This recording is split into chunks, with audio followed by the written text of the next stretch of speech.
খেজুর গুড় তৈরি হবে। গরম ধোয়া ওটা খেজুর গুড়।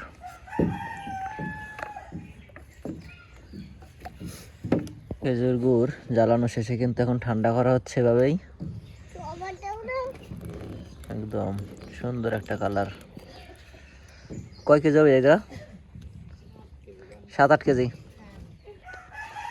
7-8 কেজি একদম ফ্রেশ খাঁটি খেজুর গুড়। তেলে এখন ঢালা হবে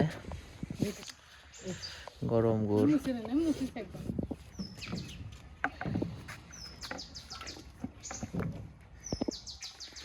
এই যে গুড় এখন টাটকা।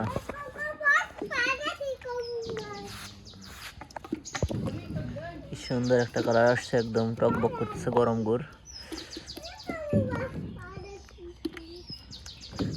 কার কার অঞ্চলে খেজুরের গুড় পাওয়া যায় অবশ্যই কমেন্ট করে জানাবেন।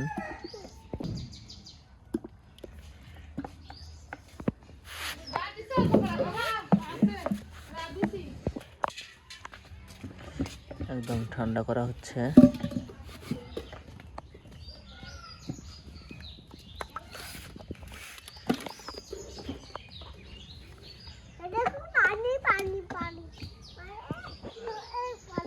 এই যে ঠান্ডা করা হচ্ছে গুড়। পাতা লাগবেন না, খালি কাঠ দ্বারা করবো, অত গুড় হলে মাপা যাবেন না।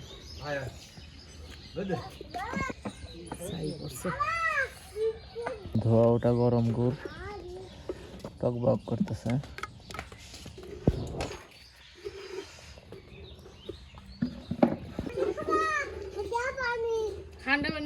মিদ্যাবাড়ি পানি এটা হলো খেজুরের গুড়। কি সুন্দর কালার, ঠান্ডা পানি খাবা। খাঁটি গুড়। গুড় মাখা হচ্ছে একবারে, এখনই গরম গুড় বিক্রি করা হবে। ভালো আছে। কয় কেজি দেওয়া যাবে? এটা ইয়ে থুইছে কয় কেজি বড় আঙ্গুর। সে যে কনে গেছে রস